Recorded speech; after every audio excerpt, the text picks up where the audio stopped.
Dan kini setelah aku telah selesai membersihkan diri dan mengganti celana di dalam kamar, keinginanku untuk beranjak keluar dari dalam kamar seperti terbentur oleh rasa maluku terhadap Indra dan Minto.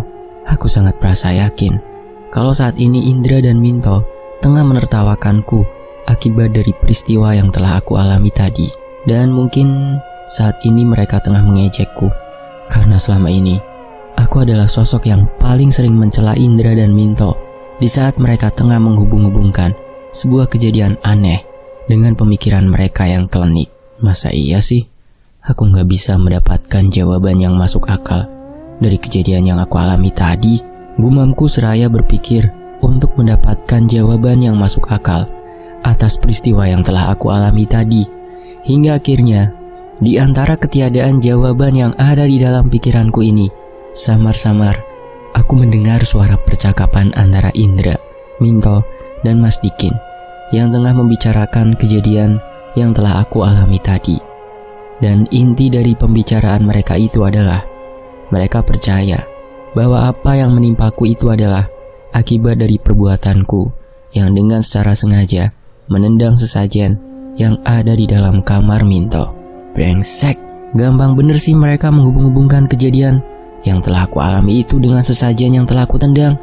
Makiku dalam hati, aku gak boleh terpengaruh oleh pemikiran mereka itu. Dan bisa jadi apa yang telah aku alami dalam beberapa hari belakangan ini adalah ulah mereka juga, yang sebenarnya tengah berusaha untuk menanamkan keyakinannya kepadaku bahwa sesuatu yang gaib itu memang ada di rumah ini. Sedangkan untuk kejadian yang baru saja aku alami, aku yakin suatu saat nanti pasti aku akan mendapatkan jawaban yang masuk akal atas penyebab dari suara yang telah aku dengar itu. Tapi untuk sesaat lamanya kini ku hanya bisa terdiam begitu mengingat kejadian yang mempertemukan aku dengan seorang kakek tua aneh di dalam kereta. Bagiku, kejadian itu sangatlah membekas di dalam ingatanku ini.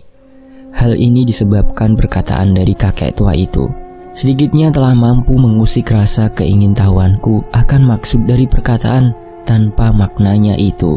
Kalau aku harus mengingat kembali kejadian itu, rasanya gak mungkin kalau semua kejadian aneh yang telah aku alami ini adalah ulah dari Indra, Minto, ataupun mungkin Mas Dikin.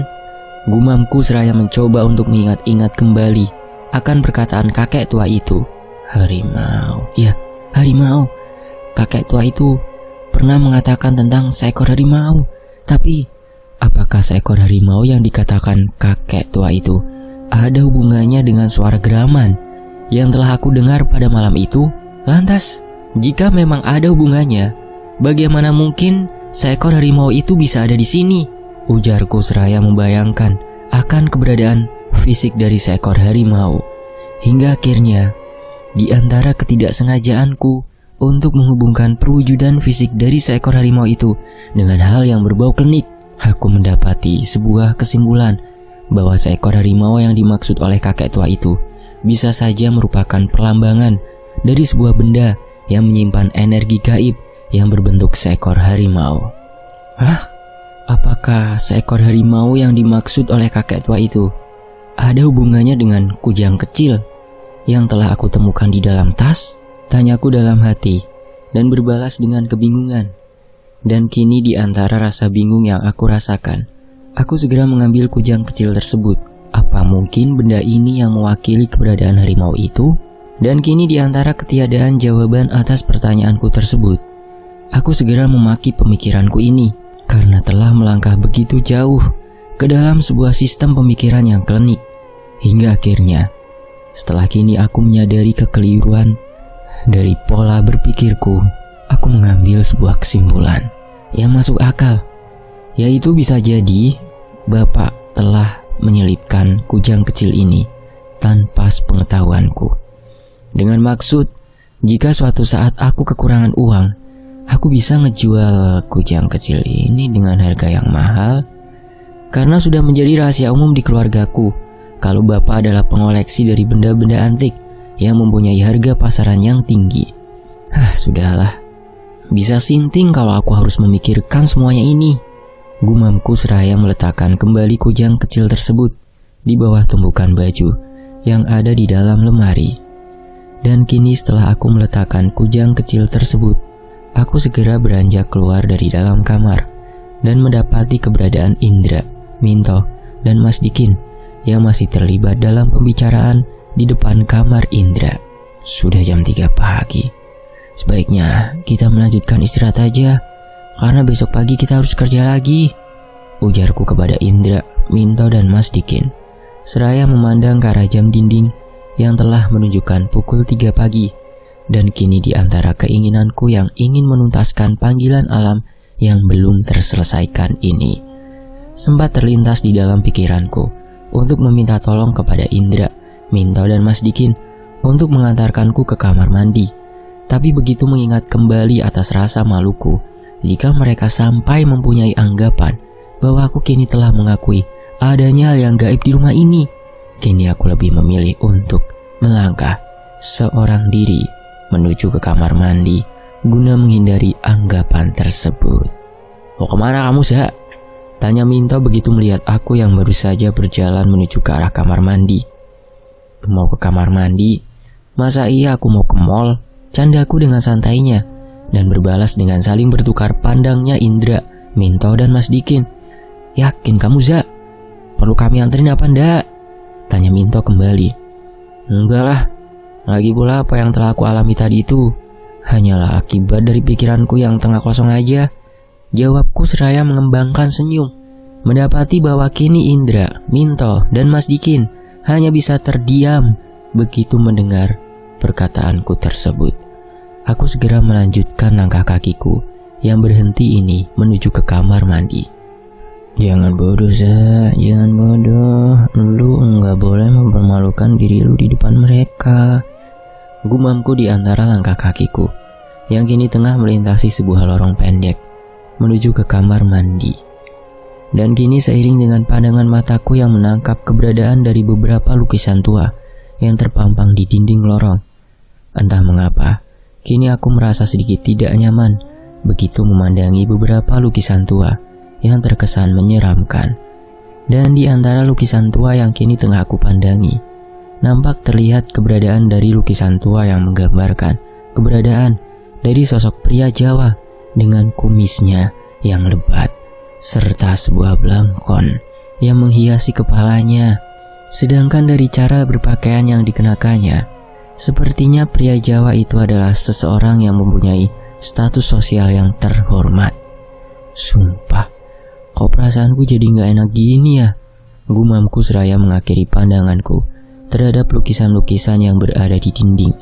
Dan kini setibanya aku di depan pintu kamar mandi, untuk sesaat aku kembali terpaku dengan pandangan memandang ke arah pintu kamar mandi.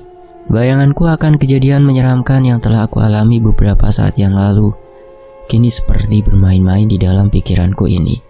Hingga akhirnya, di antara irama jantungku yang berdetak kencang, aku memutuskan untuk membuka pintu kamar mandi.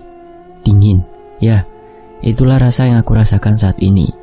Begitu kini aku merasakan adanya angin dingin yang berhembus dari arah dalam kamar mandi. Dan kini di antara pandanganku yang menatap ke arah dalam dari kamar mandi, nampak suasana terlihat begitu hening. Bahkan aku kini bisa mendengar keberadaan dari bunyi tetesan air yang jatuh menyentuh air yang berada di dalam kolam penampungan. Mendapati hal tersebut, kini dengan sedikit keraguan yang mengganggu pemikiranku ini, aku mulai berjalan secara perlahan untuk memasuki kamar mandi. "Jangan takut, Za. Apa yang telah kamu alami tadi nggak akan terulang lagi. Itu cuma imajinasi kamu aja," gumamku di antara upayaku untuk memompa rasa kepercayaan diriku dalam berjalan memasuki kamar mandi. Hingga akhirnya seiring dengan keyakinanku yang mengatakan bahwa apa yang telah aku alami tadi hayalan tipuan dari pikiran kosongku saat itu, aku pun memutuskan untuk menuntaskan panggilan alam yang belum terselesaikan dengan sempurna ini. Sombong, angkuh, dan terlalu percaya diri, sepertinya rasa itulah yang kini terbawa di antara langkah kakiku yang telah berjalan keluar dari dalam kamar mandi. Keinginanku yang ingin membanggakan diri kepada Indra, Minto, dan Mas Dikin atas pembuktianku yang telah berhasil membuktikan bahwa kejadian yang telah aku alami hanyalah sebuah imajinasiku semata. Kini telah membuat langkah kakiku ini bergerak semakin cepat. Hingga akhirnya, di saat kini aku kembali melintasi lorong pendek untuk menuju ke ruang tengah, langkah kakiku kembali terhenti begitu melihat lukisan tua yang pada saat sebelumnya telah aku lihat. Apa mungkin ya, sosok yang ada di dalam lukisan ini adalah sosok yang dulu menjadi pemilik dari mes ini? Gumamku seraya memperhatikan lukisan tua tersebut dengan lebih seksama lagi. Hingga akhirnya, di saat kini aku memperhatikan keberadaan dari kedua bola mata yang ada di wajah pria Jawa tersebut. Entah mengapa, kini aku menemukan adanya keanehan pada kedua bola mata itu. Dan keanehan yang telah aku temukan adalah kedua bola mata yang ada di wajah pria itu seperti tengah terbelalak serta mengarahkan sorot matanya yang tajam ke arah wajahku. Mendapati hal tersebut, aku berusaha untuk menjauhi keberadaan dari lukisan tua itu. Tapi, kini di saat langkahku telah surut ke belakang, aku seperti mendengar adanya suara yang mengatakan sesuatu. "Ini wilayahku, jangan menantang aku." Selepas dari aku mendengar suara tersebut, tiba-tiba saja tubuhku bergetar hebat. Dan di antara rasa dingin yang kini mulai mendera tubuhku, aku merasakan seperti ada sesuatu yang menghimpit dadaku, hingga membuat aku merasa sulit untuk bernafas. Dan di saat itulah, aku benar-benar berharap adanya sebuah pertolongan dari Indra, Minto, dan Mas Dikin. Tolongin aku." Hanya permintaan minta tolong itulah yang kini bisa terucap dari mulutku. Hingga akhirnya, di antara kesulitanku untuk bernafas, kesadaran aku kini berangsur mulai turun. Dan di antara rasa nanar yang aku rasakan pada pandangan mata ini, aku mendapati semuanya menjadi gelap dan hening. Syukur, akhirnya kamu sadar juga, Zak." Sebuah perkataan yang terlontar dari mulut Indra kini menyambut ketersadaranku yang tengah terbaring di atas tempat tidur. Dan kini di antara pandangan mataku yang belum sepenuhnya terbebas dari rasa nanar, nampak terlihat keberadaan Indra yang tengah mengarahkan pandangannya ke arah wajahku. "Jam berapa ini, Indra? Kok kamu gak kerja sih?" Tanyaku yang berbalas dengan ekspresi kekhawatiran di wajah Indra. "Hampir jam 10 pagi, Zak. Oh ya, hari ini aku sama Minto memutuskan untuk gak kerja dulu karena kami khawatir sama kondisi kamu, Zak." Kini begitu mendengar perkataan Indra tersebut, aku segera mengarahkan pandangan mata ini guna mencari keberadaan Minto di dalam kamar. "Mintonya kemana, Indra? Kok gak ada di sini?" "Dia lagi tidur di ruang tengah, Zak. Katanya sih dia ngantuk berat karena kurang tidur." Selepas dari jawabannya tersebut, terlihat Indra meninggalkan kamar, lalu kembali lagi dengan turut serta membawa segelas teh hangat dan piring kecil yang berisikan roti. "Makan dulu, Zak, biar badan kamu agak segeran," ucap Indra seraya menarik sebuah bangku kecil lalu mengambil posisi duduk di sisiku. "Semalam itu aku pasti pingsan ya, Indra. Seharusnya kalau aku pingsan kamu tinggal kerja aja. Nanti juga aku akan sadar diri. Tapi sebelumnya terima kasih, Indra, karena udah nolongin aku." "Kalau kamu cuma pingsan biasa sih udah pasti akan aku tinggalin, Zak.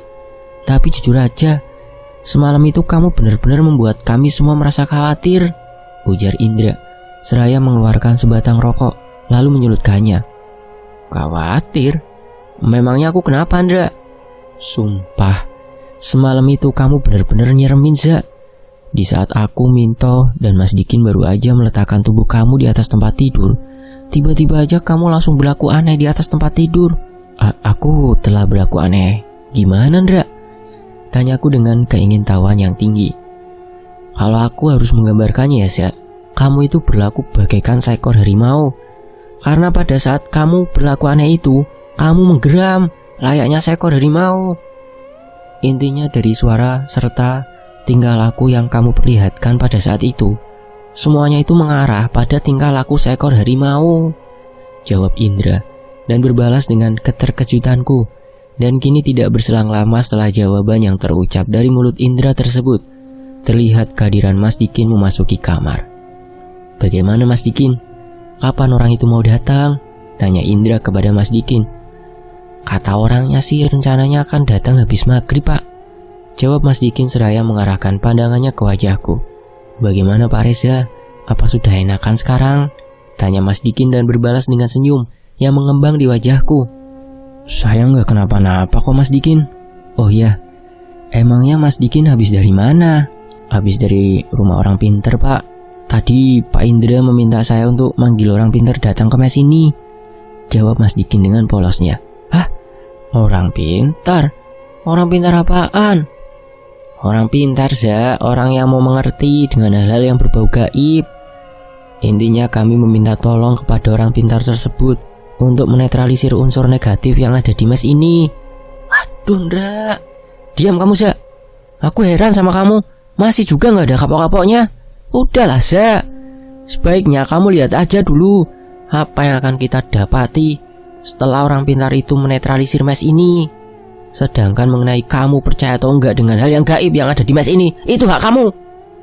Tapi yang pasti jangan sampai kejadian yang seperti kemarin itu terjadi lagi, ucap Indra seraya mencoba untuk mengingatkanku atas kejadian penendangan sesajen yang aku lakukan. Baiklah Indra, lagi pula aku juga ingin tahu dengan apa yang akan dilakukan oleh orang pintar itu. Selepas dari perkataanku tersebut, kumandang suara azan kini terdengar dari kejauhan.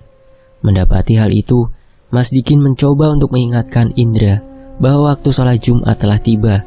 Dan di saat Mas Dikin mencoba untuk mengingatkan Indra akan sholat Jumat, terlihat Minto telah terbangun dari tidurnya guna siap-siap untuk melaksanakan sholat Jumat. Mas Dikin sama Pak Minto aja deh sholat Jumatnya. Kebetulan hari ini saya agak kurang enak badan, biar nanti saya sholat duhur aja, ujar Indra, dan berbalas dengan kepergian Mas Dikin dan Minto untuk melaksanakan sholat Jumat. Selepas dari perginya Mas Dikin untuk melaksanakan sholat Jumat, aku kini lebih banyak terdiam di atas tempat tidur. Dan di antara keterdiamanku tersebut, nampak untuk sesekali Indra melayangkan pandangannya ke wajahku. Sepertinya Indra kini mulai merasa risih atas keterdiamanku ini. Kamu kok jadi diam aja Za? Lagi mikirin apa sih kamu? Tanya Indra, mencoba untuk membuka pembicaraan. Mendapati pertanyaan Indra tersebut, aku lebih memilih untuk diam. Karena aku takut jika aku kembali terlibat pembicaraan dengan Indra, maka aku akan kembali membahas mengenai sosok orang pintar yang akan melakukan aktivitas kliniknya di mes ini. Za, diajak ngomong kok malah diem aja. Kamu kenapa sih? Apa kamu kesal gara-gara aku tegur tadi? Hah? Tanya Indra di antara pergerakan tangannya yang mengguncang-guncang tubuhku. Dan kini entah ide iseng yang datang dari mana, tiba-tiba aja timbul keinginanku untuk mengerjai Indra saat ini. Di antara tatapan mataku yang kini tengah memandang ke arah langit-langit kamar, secara tiba-tiba aku menoleh ke arah Indra seraya membelalakan mata ini. Dan seiring dengan suara geraman yang terucap dari mulutku, terlihat Indra menunjukkan keterkejutannya. Dan keterkejutannya tersebut kini telah berbuah hasil dengan terjatuhnya Indra dari kursi yang tengah diduduknya. Ampun bah, ampun, ucap Indra dengan rasa ketakutan. Dan kini di antara keberadaan Indra yang telah terbangun dari posisinya terjatuh, Indra segera berlari keluar dari dalam kamar seraya membanting pintu kamar. Mendapati hal tersebut, kini aku hanya bisa menyikapi ketakutan Indra tersebut dengan gelak tawa. Dra, aku cuma bercanda Dra, teriakku masih dengan gelak tawa yang belum bisa untuk kuhentikan. Udah Dra, sini masuk lagi. Sumpah tadi aku cuma bercanda, teriakku kembali dan berbalas dengan keheningan. Mendapati ketiadaan jawaban Indra dalam respon perkataanku itu, kini aku memilih untuk membiarkan Indra yang saat ini mungkin tengah terlarut dalam rasa marahnya karena merasa telah dikerjai olehku. Hampir 10 menit lamanya, aku terbaring di atas tempat tidur. Ketiadaan Indra yang tidak kunjung kembali ke dalam kamar kini telah membuatku memutuskan untuk menyulutkan sebatang rokok lalu menikmatinya di antara hembusan angin pada jendela kamar. Rupanya sholat Jumat belum selesai. Gumamku di antara pandangan mataku yang menatap keberadaan jalan setapak yang ada di depan mes. Hingga akhirnya, setelah beberapa saat lamanya aku menikmati batangan rokok ini, keinginanku untuk mencari keberadaan Indra saat ini telah membuatku memutuskan untuk membuang batangan rokok yang kini hanya menyisakan puntung rokoknya saja. Payah, gampang marah si Indra, ujarku seraya beranjak keluar dari dalam kamar. Dan setibanya aku kini di luar kamar, aku tidak mendapati keberadaan Indra di ruang tengah. Mendapati hal tersebut, aku memutuskan untuk berjalan ke arah kamar Indra guna memeriksa keberadaan Indra di dalam kamarnya. Tapi kini baru aja aku membuka pintu kamarnya, kedatanganku ini disambut oleh aroma wangi yang berasal dari bunga-bunga yang biasa dipakai untuk prosesi sesajian. Dasar manusia kuno, masih aja dipasang tuh sajen. Selepas dari makian yang terucap di hatiku ini, pergerakan tanganku yang telah membuka pintu kamar kini telah memperlihatkan keberadaan Indra yang tengah terduduk di pinggir tempat tidur dengan posisi membelakangi pintu. Mendapati hal tersebut, aku pun memutuskan untuk masuk ke dalam kamar. "Dra," tegurku ketika berjalan memasuki kamar dan berbalas dengan ketidakpedulian Indra atas kehadiranku ini. Dan kini tanpa berpikir adanya sesuatu yang janggal pada diri Indra, aku segera menghampiri Indra. Dan di saat itulah aku mendapati Indra tengah terduduk dengan tatapan matanya yang kosong. Keberadaan sesajen yang berada tepat di bawah kakinya terlihat berantakan. Dan sepertinya Indra lah yang telah membuat sesajen itu menjadi berantakan.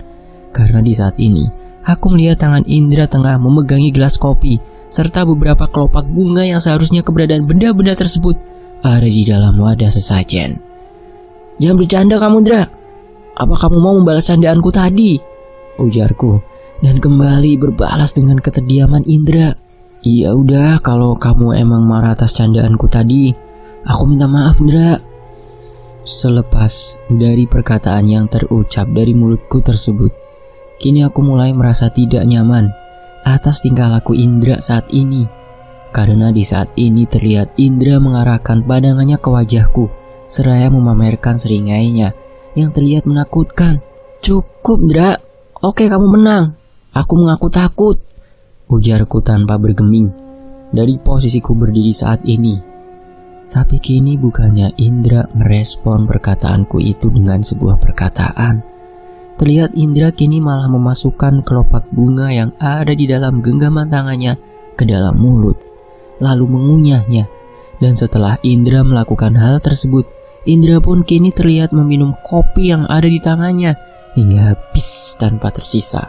Bahkan kini aku bisa melihat keberadaan dari ampas kopi yang mengotori mulut dan baju Indra. "Maumu apa sih, Indra? Udah cukup, gak lucu tau, Indra," teriakku dengan penuh emosi. Pada awalnya aku sempat berpikir bahwa apa yang tengah dilakukan oleh Indra saat ini adalah bagian dari skenarionya dalam usaha menakut-nakutiku.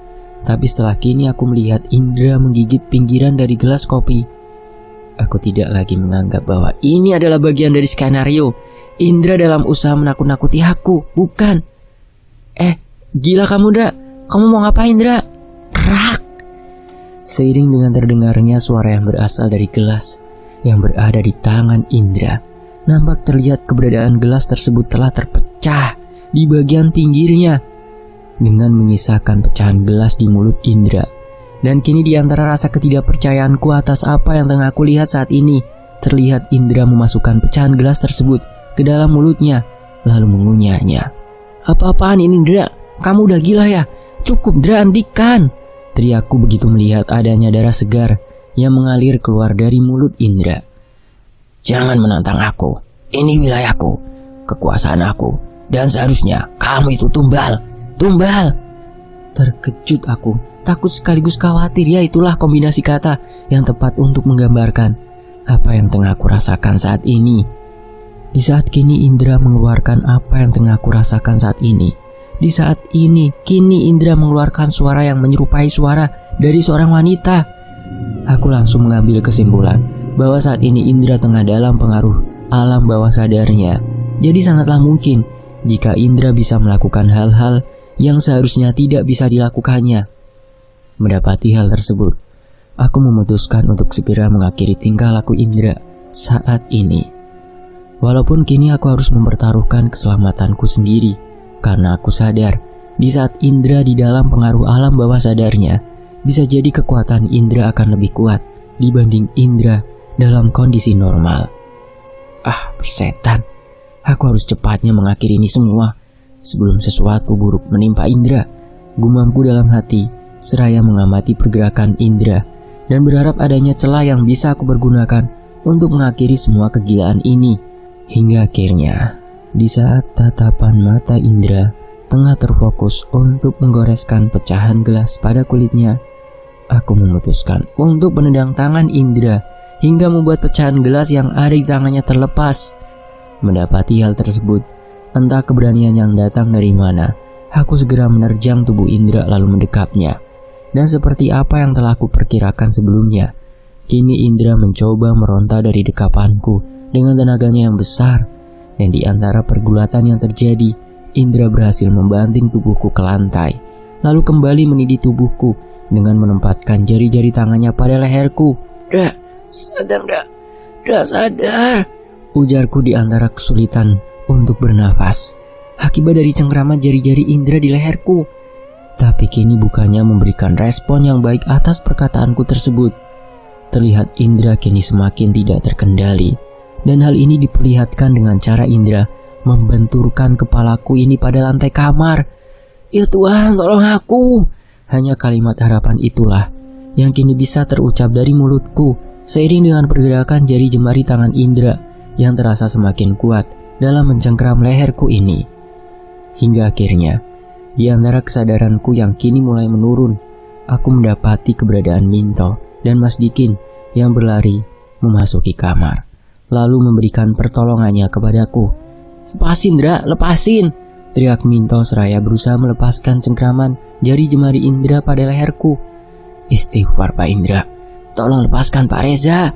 Selepas dari perkataan Mas Dikin tersebut, kini dengan sebuah usaha yang keras, Minto pun berhasil melepaskan cengkraman jari jemari Indra pada leherku. Dan kini di antara pandangan mataku yang masih terasa nanar, terlihat Minto, Indra dan Mas Dikin terlibat dalam pergelutan yang seru. Hingga akhirnya Minto dan Mas Dikin kini telah dapat mengatasi perlawanan dari Indra. "Mas Dikin, tolong ambilkan kain itu. Sebaiknya tangan Indra ini kita ikat dulu," pinta Minto seraya menunjuk sebuah kain sarung yang berada di atas tempat tidur. Dan kini dengan nafas yang masih terlihat memburu, Minto menduduki punggung Indra seraya menahan kedua tangan Indra di belakang tubuhnya. Dan seiring dengan kain sarung yang telah diserahkan oleh Mas Dikin, Minto segera mengikat tangan Indra dengan kain tersebut. "Kamu ndak napa-napa, Zak?" tanya Minto, dan berbalas dengan pergerakan Mas Dikin yang membantuku untuk bangkit dari posisiku yang masih terbaring di lantai. "Sebenarnya apa yang telah terjadi, Zak?"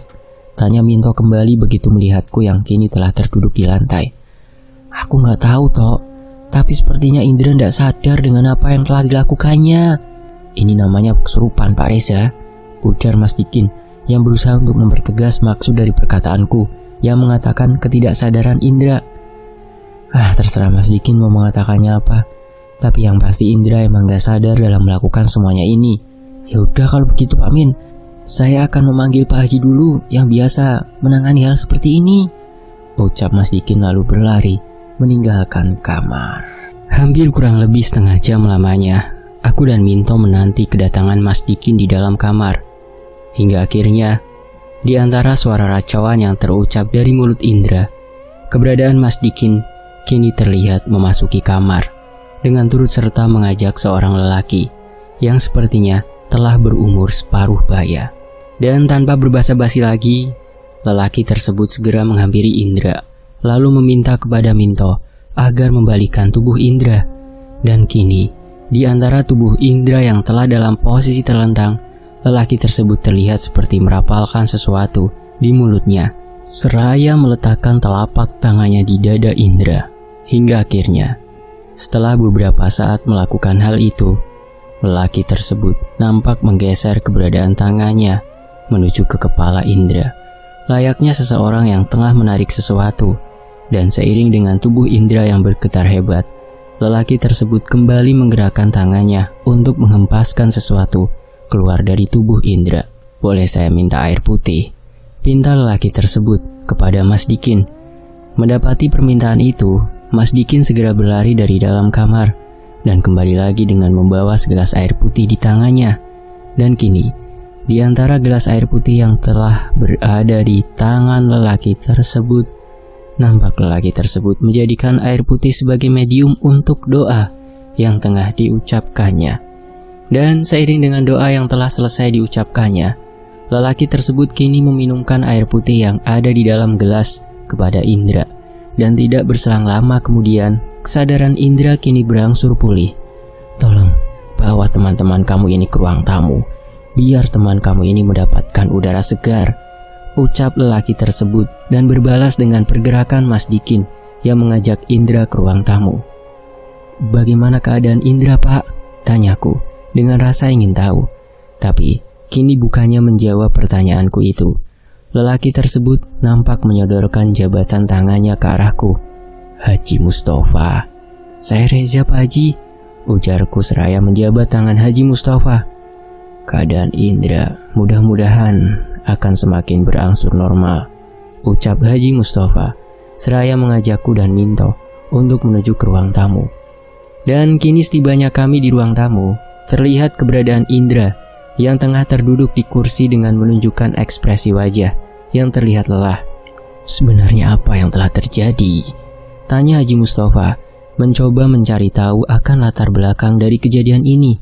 Hingga akhirnya, setelah aku memberikan keterangan bahwa kejadian ini terjadi karena keisenganku yang telah menakut-nakuti Indra, Haji Mustafa mencoba untuk menjelaskan tentang apa yang sebenarnya telah dialami oleh Indra.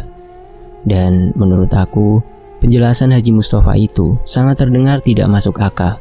Karena kini Haji Mustafa berusaha untuk menghubungkan apa yang telah dialami oleh Indra dengan sesuatu yang menjurus ke arah klinik. Maksud Pak Haji itu, Indra telah dimasuki oleh setan gitu, Pak? Tanyaku seraya mengembangkan senyum di wajah ini. Apakah Nak Reza mempunyai argumen lain? Jawab Haji Mustafa dan balik bertanya. Dan kini begitu mendengar jawaban Haji Mustafa tersebut, aku kini bisa menilai bahwa Haji Mustafa adalah seseorang yang biasa menerima sebuah perbedaan sebagai suatu hal yang lumrah. Dak, apakah kamu marah sama aku setelah tadi aku kerjain? Tanyaku kepada Indra, guna memberikan aku sebuah awal untuk mengutarakan argumentasi yang ada di kepalaku ini. Kesal, ingin bales, bahkan rasanya aku ingin memukul kamu, Za. Sumpah, aku benar-benar tidak terima dikerjain seperti itu, jawab Indra seraya mengarahkan pandangannya ke wajahku. Tepat seperti dugaan saya, ujarku dan berbalas dengan kebingungan Haji Mustafa. Maksud kamu dengan kata tepat itu apa? Di saat perasaan Indra berada dalam puncak rasa kesalnya, alam bawah sadarnya mengambil alih fungsi otak normal Indra. Dan seperti apa yang telah kita ketahui, bahwa alam bawah sadar manusia itu mempunyai kekuatan yang sangat besar. Untuk sesaat aku kini menghentikan perkataanku untuk menyurutkan sebatang rokok. Jadi bisa dikatakan, alam bawah sadar manusia itu bisa membentuk seseorang yang lemah menjadi kuat, seseorang yang baik menjadi jahat. Dan untuk kejadian yang berhubungan dengan Indra, saya merasa kemarahan yang Indra rasakan telah menjadi pemicu kehadiran dari alam bawah sadarnya, yang pada akhirnya alam bawah sadarnya itu menuntun Indra untuk melakukan sesuatu yang sebenarnya tidak dia inginkan. Emangnya aku telah melakukan apa Za sama kamu? Tanya Indra yang sepertinya kesadarannya kini sudah berangsur normal. Kamu tadi mencengkram dan mencekik leherku. Bahkan kamu bernafsu sekali untuk membenturkan kepalaku di lantai, jawabku dan berbalas dengan ekspresi keterkejutan di wajah Indra. Dan kini setelah aku merasa sudah cukup dalam mengutarakan argumentasiku itu, nampak Haji Mustafa mengembangkan senyum di wajahnya. Semua yang kamu katakan itu benar, tapi kamu jangan lupa akan satu hal, Nak Reza. Tuhan itu menciptakan jin dan manusia di dunia ini. Dan di saat manusia sedang dalam keadaan rapuh serta berpikiran kosong, di saat itulah setan mempunyai celah untuk masuk ke dalam tubuh manusia guna mempengaruhi manusia dengan segala tipu dayanya yang jahat, ucap Haji Mustafa di antara pergerakan Mas Dikin yang tengah menghidangkan secangkir teh manis hangat untuk Haji Mustafa. andai kamu tadi terluka di saat menolong Nak Indra, saya percaya 100% bahwa hal itu terjadi karena adanya pengaruh setan yang telah menguasai pikiran Nak Indra. Atau dengan kata lain, alam bawah sadar Nak Indra telah dipengaruhi oleh syaitan, dan pintu masuk yang telah dipergunakan oleh setan untuk mempengaruhi pikiran Nak Indra adalah melalui rasa kebencian yang ada di diri Nak Indra. Jadi sekarang Nak Reza bisa bayangkan bagaimana dahsyatnya kombinasi antara sesuatu yang bersifat negatif di dalam diri kita dengan kekuatan jahat yang dimiliki oleh syaitan. Ucap Haji Mustafa kembali dan berbalas dengan rasa kekagumanku atas pola pemikiran Haji Mustafa. Walaupun sebenarnya aku masih menemukan unsur klinik di perkataan Haji Mustafa tersebut. Dan kini, setelah beberapa saat lamanya kami terlibat dalam perbincangan beberapa topik yang lain, Haji Mustafa pun berpamitan untuk pulang. Jangan lupa Nak Reza, kamu harus percaya hal yang gaib itu memang ada dan kita hidup berdampingan dengan mereka, ucap Haji Mustafa sebelum beranjak pergi. Apakah itu orang pintarnya? Tanyaku kepada Mas Dikin yang terlihat tengah membersihkan luka di tangan Indra. Bukan Pak, jawab Mas Dikin. Sejujurnya saat ini aku berharap Mas Dikin akan menjawab bahwa memang Haji Mustafa lah yang dimaksud dengan orang pintar itu. Tapi kini begitu mendengar jawaban Mas Dikin tersebut, aku jadi menduga kalau orang pintar yang dimaksudkan oleh Indra dan Mas Dikin adalah seseorang yang berwajah serem dengan burung gagak di bahunya serta membawa tongkat yang berkepalakan tengkorak. Detik waktu yang terus berlalu kini telah mengantarkan kami pada pergantian siang menjadi malam. Di antara kumandang suara azan maghrib yang terdengar, aku, Indra, dan Minto kini memilih untuk menunggu kedatangan orang pintar di teras depan. Untuk sesekali di antara pergantian pandangan kami dalam menatap jalan yang ada di depan mes, terlihat kehadiran Mas Dikin yang membawa sebuah kantong plastik hitam di tangannya. "Bawa apa itu Mas?" tanyaku kepada Mas Dikin. Tapi kini belum sempat Mas Dikin menjawab pertanyaanku tersebut. Terlihat kehadiran seorang pria muda yang memasuki halaman mes. Dari cara pakaian yang dikenakannya, sepertinya pria muda tersebut adalah orang pintar yang memang telah kami nantikan kedatangannya di mes ini. Di antara pergerakan Indra yang kini menyambut kedatangan orang pintar tersebut, aku hanya bisa terdiam seraya memperhatikan pakaian yang dikenakan oleh orang pintar tersebut. "Kamu kenapa, Sya?" tanya Minto begitu melihatku yang tengah asyik memandangi orang pintar tersebut. "Benar-benar dukun banget toh gayanya," jawabku dan berbalas dengan permintaan Minto agar aku tidak melanjutkan percakapan ini. Dan kini setelah berbasa-basi cukupnya, Indra mengajak orang pintar tersebut untuk memasuki mes. Dan setibanya kami di dalam mes, terlihat Mas Dikin menyerahkan kantong plastik hitam yang tadi dibawanya kepada orang pintar. "Oh, rupanya ini persyaratan dari orang pintar itu," gumamku kepada Minto yang terlihat begitu tegang dalam menyaksikan ritual yang akan dilakukan oleh orang pintar itu. "Diam kamu, Sya. Kita lihat aja apa yang nanti akan terjadi," ujar Minto seraya menyikut lenganku. "Dra," panggilku kepada Indra yang kini terlihat begitu serius dalam memperhatikan keberadaan dari orang pintar yang tengah mempersiapkan peralatan yang akan dipergunakannya dalam menjalani ritual. "Shh, kamu jangan mulai lagi desa," ucap Indra sambil mendelikan matanya. Selepas dari perkataan Indra tersebut, keberadaan dari orang pintar yang telah selesai mempersiapkan peralatan ritualnya kini terlihat mulai menyurutkan api pada kemenyan yang telah diletakkannya di dalam tungku. Dan seiring dengan asap kemenyan yang mulai menebarkan aroma wanginya, nampak orang pintar tersebut mulai merapalkan sesuatu pada nampan bambu yang ada di hadapannya, yang mana di dalam nampan bambu tersebut terlihat keberadaan dari beberapa kelopak bunga, gelas yang berisikan kopi, sebatang lisong, serta secangkir darah ayam. "Mau apa sebenarnya orang pintar ini?" tanyaku dalam hati begitu melihat pergerakan tangan dari orang pintar yang mencabut sebilah keris dari pinggangnya. Dan kini, di antara sebilah keris yang telah berada di dalam genggaman tangannya, nampak tangan orang pintar tersebut terlihat bergetar. Dan entah mengapa, seiring dengan getaran yang terlihat pada tangan orang pintar tersebut, aku bisa merasakan suhu udara di dalam mes ini menjadi dingin. Wih, kok jadi dingin ya? Dan kini di antara rasa dingin yang aku rasakan, nampak orang pintar tersebut meletakkan keris yang ada di genggaman tangannya di atas cangkir yang berisikan darah ayam. Dan beberapa saat kemudian, keris yang ada di atas cangkir tersebut tiba-tiba saja terpental dengan sendirinya.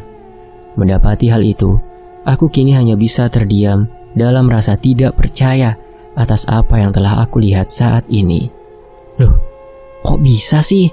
Tanyaku dan berbalas dengan pergerakan dari tatapan mata orang pintar yang mengisyaratkan agar aku tidak berbicara. Dan tidak berselang lama, setelah isyarat yang diberikan oleh orang pintar tersebut, aku mendengar suara tawa wanita yang terdengar dari arah dapur. Hingga akhirnya, setelah orang pintar tersebut berbicara dengan sesuatu yang tidak bisa aku lihat keberadaannya, suara tawa wanita yang tadi sempat terdengar, kini sudah tidak terdengar lagi. Mereka sudah menerima permintaan maaf kita dan berjanji untuk tidak mengganggu lagi, ucap orang pintar tersebut seraya mengakhiri ritualnya. Loh, katanya mau diusir, kok ini malah diberi sesaji sih? Tanyaku begitu orang pintar tersebut telah mengakhiri ritualnya. Mereka ini penghuni lama mes ini, dan keberadaannya di mes ini sudah sangat kuat. Jadi percuma kalau kita ngusirnya, karena mereka akan kembali lagi ke mes ini, jawab orang pintar tersebut seraya menunjukkan kesinisannya. Kalau saya boleh tahu, itu kamar siapa? Tanya orang pintar tersebut seraya menunjuk ke arah kamar yang aku tempati. Kamar saya, Pak. Emangnya ada apa? Kamu berguru? Tanyanya orang pintar itu kembali dan berbalas dengan kebingunganku untuk menjawabnya. Apapun yang kamu bawa, sebaiknya kamu singkirkan atau serahkan kepada saya agar tidak terjadi gesekan dengan kekuatan di sini. Maksud Bapak tuh apa sih? Tanyaku yang kini merasa tidak senang atas ucapan dari orang pintar tersebut. Kamu pasti mengerti dengan apa yang saya maksud. Selepas dari perkataan orang pintar tersebut, sepertinya kini aku sudah bisa menangkap arah dari pembicaraannya. Dan aku sangat yakin kalau arah dari pembicaraannya ini adalah kujang kecil yang aku miliki. Dasar orang brengsek, jangan pikir gue bego ya, gumamku dalam hati. Dan kini di antara keterdiamanku di dalam menyikapi perkataan orang pintar tersebut, nampak terlihat kebingungan di wajah Indra, Minto, dan Mas Dikin dalam menyikapi pembicaraan antara aku dan orang pintar. Kamu ini terlalu gak percaya dengan hal-hal yang mistis, bahkan cenderung meremehkannya, ujar orang pintar tersebut seraya membereskan peralatan ritualnya. Sejujurnya saat ini aku juga merasa bingung atas perkataan dari orang pintar tersebut. Bagaimana mungkin orang pintar tersebut bisa mengetahui akan keberadaan dari kujang kecil yang aku miliki? Pejamkan mata kamu sekarang, pinta orang pintar tersebut kepadaku. Dan kini, begitu mendapati permintaan dari orang pintar itu, aku pun mempertanyakan alasan dari orang pintar itu memintaku untuk memejamkan mata. Hingga akhirnya, setelah orang pintar itu menjelaskan akan maksud dari permintaannya, aku langsung menyetujuinya, karena orang pintar tersebut hanya ingin membuktikan bahwa sesuatu yang gaib itu memang ada di mes ini. Dan kini, di antara mataku yang telah terpejam, sepertinya orang pintar tersebut kini tengah merapalkan sesuatu di depan wajahku. Dan seiring dengan pegangan tangannya yang menyentuh bagian depan dari kepalaku, tiba-tiba saja aku merasakan suasana menjadi hening. Mendapati hal tersebut, aku memutuskan untuk membuka pejaman mata ini dan mendapati bahwa kini aku memang telah berada seorang diri dalam mes. Loh, pada kemana mereka semua? Tanyaku dalam hati, seraya mencari keberadaan dari Indra, Minto, Mas Dikin, dan orang pintar. Tapi kini seiring dengan langkah kakiku yang seperti terarah menuju ke kamar Indra, aku memutuskan untuk berhenti sejenak di depan kamar Indra, karena aku merasa ragu dengan arah dari langkah kakiku ini yang seperti terasa diarahkan.